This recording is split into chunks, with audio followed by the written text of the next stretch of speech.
Luke 15 from the Net Bible. The parable of the lost sheep and coin.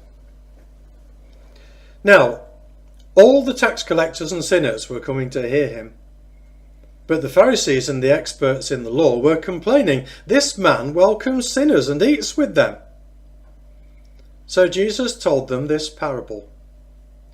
Which one of you, if he has 100 sheep and loses one of them, would not leave the 99 in the open pasture and go look for the one that is lost until he finds it? Then, when he has found it, he places it on his shoulders, rejoicing. Returning home, he calls together his friends and neighbours, telling them, "Rejoice with me, because I have found my sheep that was lost." I tell you, in the same way, there will be more joy in heaven over one sinner who repents than over 99 righteous people who have no need to repent. Or what woman, if she has 10 silver coins and loses one of them, does not light a lamp, sweep the house, and search thoroughly until she finds it? Then, when she has found it, she calls together her friends and neighbours, saying, "Rejoice with me, for I have found the coin that I had lost." In the same way, I tell you, there is joy in the presence of God's angels over one sinner who repents. The parable of the compassionate father. Then Jesus said, "A man had 2 sons. The younger of them said to his father, 'Father, give me the share of the estate that will belong to me.' So he divided his assets between them. After a few days, the younger son gathered together all he had and left on a journey to a distant country, and there he squandered his wealth with a wild lifestyle.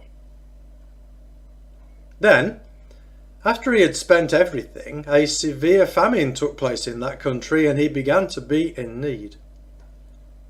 So he went and worked for one of the citizens of that country, who sent him to his fields to feed pigs. He was longing to eat the carob pods the pigs were eating, but no one gave him anything.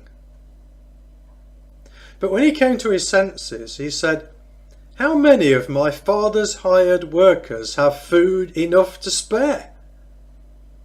But here I am dying from hunger. I will get up and go to my father and say to him, Father, I have sinned against heaven and against you. I am no longer worthy to be called your son. Treat me like one of your hired workers.' So he got up and went to his father. But while he was still a long way from home, his father saw him, and his heart went out to him. He ran and hugged his son and kissed him. Then his son said to him, 'Father, I have sinned against heaven and against you. I am no longer worthy to be called your son.' But the father said to his slaves, 'Hurry!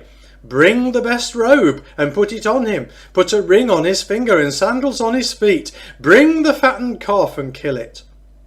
Let us eat and celebrate, because this son of mine was dead and is alive again. He was lost and is found.' So they began to celebrate. Now his older son was in the field. As he came and approached the house, he heard music and dancing, so he called one of the slaves and asked what was happening. The slave replied, 'Your brother has returned, and your father has killed the fattened calf because he got his son back safe and sound.'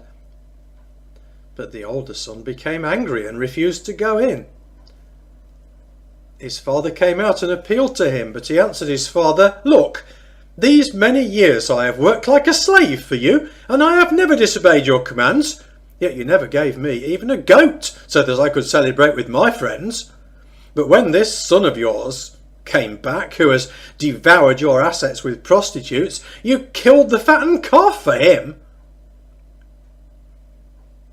Then the father said to him, 'Son, you are always with me, and everything that belongs to me is yours. It was appropriate to celebrate and be glad, for your brother was dead and is alive. He was lost and is found.'